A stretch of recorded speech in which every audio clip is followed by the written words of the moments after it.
Israel, un país diminuto que ocupa solamente 22.000 kilómetros cuadrados, pero a pesar de su reducido tamaño dispone de un ejército moderno con armas de capacidad nuclear, infraestructura moderna comparable a la de muchos países occidentales y un sector de alta tecnología equiparable al de Silicon Valley. El país tiene el segundo mayor número de empresas emergentes del mundo, solamente superado por los Estados Unidos. Hablamos de que empresas para nada insignificantes como Intel, Microsoft o Apple establecieron sus primeras instalaciones de I+D en Israel. Y sus ciudadanos no viven nada mal, tienen un PIB per cápita de $58.000, una cifra comparable a la de los países altamente desarrollados. Pero ahora mismo Israel está en boca de todos por los acontecimientos en la Franja de Gaza y sus constantes tiras y afloja con Irán. Y es que desde la creación del Estado de Israel parece que este ha vivido en una constante partida de Battlefield luchando contra varios actores importantes del Medio Oriente, algo cuanto menos llamativo. Y las preguntas que muchos se hacen es ¿cómo ha conseguido este pequeño país tanta riqueza? ¿Cómo ha logrado tal nivel de desarrollo? Pero antes de llegar a esa parte hay que preguntarnos una pregunta más importante: ¿cómo nació el Estado de Israel? Ya que la respuesta a esta pregunta nos permitirá entender muchos de los conflictos que están abiertos actualmente en esta región, e incluso nos dará a entender por qué Israel es lo que es hoy en día. Así que esta será la gran pregunta que abordaremos en esta primera parte, y si YouTube se porta bien y no hace nada raro, mañana mismo sacaremos la segunda parte donde hablaremos del desarrollo del Estado de Israel una vez formado. Así que, no me enrollo más, poneos cómodos, que empezamos.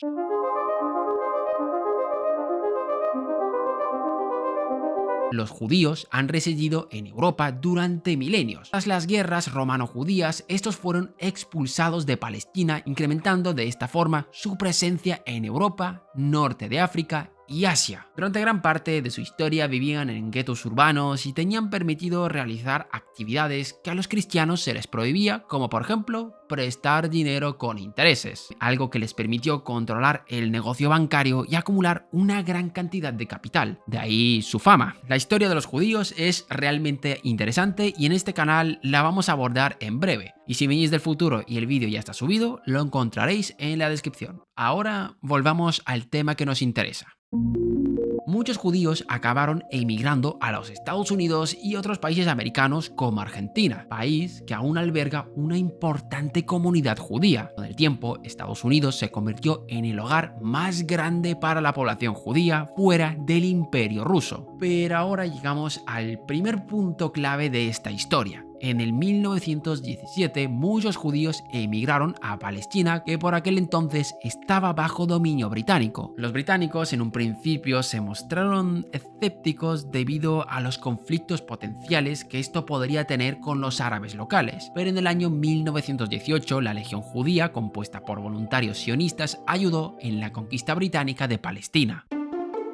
En 1920 el territorio fue dividido entre Gran Bretaña y Francia. La parte británica, que incluía lo que conocemos hoy como Israel, fue nombrada Palestina mandataria, pero ese territorio era de todo menos un remanso de paz, generando muchos conflictos en la región ya que no querían judíos en estas tierras. La población del área era predominantemente árabe y musulmana, con los judíos representando cerca del 11% de la población. Pero esta migración de judíos solo acababa de empezar. Debido al ascenso de un frustrado pintor austriaco cuyo nombre no puedo pronunciar, en Alemania. En la década de los 20 se llevaron a cerca de 100.000 judíos adicionales a Palestina, pero el surgimiento del movimiento antisionista en Alemania de los años 30 condujo a una afluencia de 250.000 de judíos adicionales, generando con esto una nueva revuelta árabe de 1936 a 1939. Generó luchas bastante sangrientas donde los árabes fueron suprimidos por las fuerzas milicianas británicas y sionistas. Se calcula que cerca del 10% de la población masculina árabe fue asesinada en estos levantamientos. Con esto ya os podéis hacer una ligera idea de por qué hay tanto cariño entre estos pueblos en la actualidad. Ahora bien, ¿cómo vivían los judíos en esas tierras? El mandato británico para Palestina restringió inicialmente la compra de tierras por parte de los inmigrantes judíos, dando como resultado una población predominantemente urbana con ocupaciones industriales. Este enfoque generó un notable crecimiento en la región. Poco a poco fábricas de distinta índole se han ido estableciendo en esas tierras, apoyadas en muchos casos por empresas judías esparcidas por todo el planeta. Hablamos de empresas como Shemen Oil Company o Palestina Salt Company, pero en aquellos años el sector más importante y el que iba a dar un pequeño gran impulso a la región iba a ser el sector textil.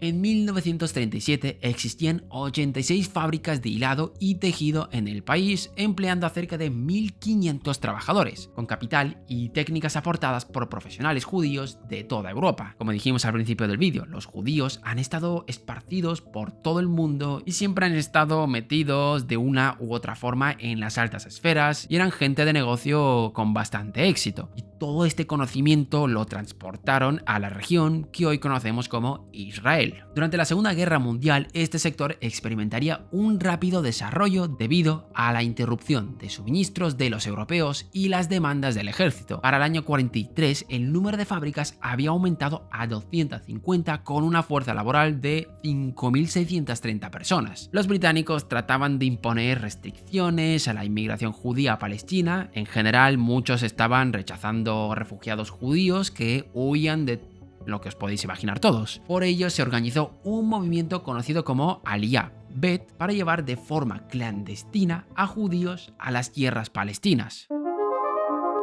El 22 de julio de 1946, Irgun bombardeó la sede administrativa británica de Palestina. Todo ello después de que la Royal Navy interceptaron varios barcos de refugiados y fueron colocados en campos de detención de Atlit y Chipre. A lo largo de estos años surgieron toda una serie de grupos insurgentes sionistas como la Haganah o el propio Irgun que incrementaron la tensión en esta región. Ahora la alianza se ha invertido. Los británicos y los árabes trataron de suprimir a los insurgentes judíos, pero no había manera. Estos exigían una partición de Palestina en dos regiones para formar un estado judío y otro para los árabes. Los británicos, ya cansados del tema, querían quitarse este dolor de cabeza de encima y en febrero de 1947 le dijeron a la recién creada ONU: ocuparos de este problema y a mí dejadme en paz.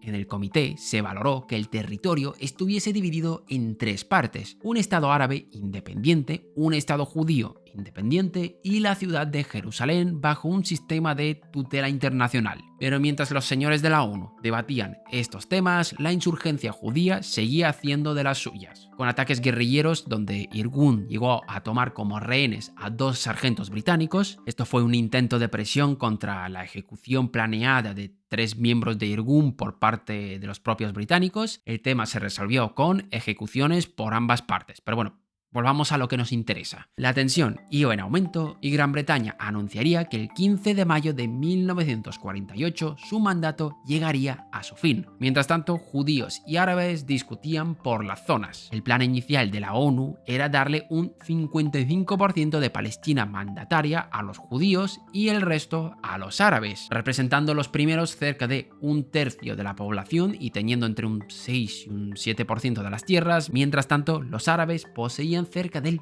20% de estas. Como os podéis imaginar, a los árabes este plan no les molaba demasiado. El 1 de diciembre de 1947, el Alto Comité Árabe proclamó una huelga de 3 días y estallaron disturbios en Jerusalén. La situación se convirtió en una guerra civil. Milicias y pandillas árabes atacaban áreas judías y se enfrentaban principalmente a la Haganah y también a fuerzas más pequeñas como Irgun o Lehi. En abril de 1948, la Haganah pasó a la ofensiva. Durante este periodo, 250.000 árabes palestinos huyeron o fueron expulsados. Este episodio tiene un nombre que podéis buscar en Google, pero por si acaso no lo menciono.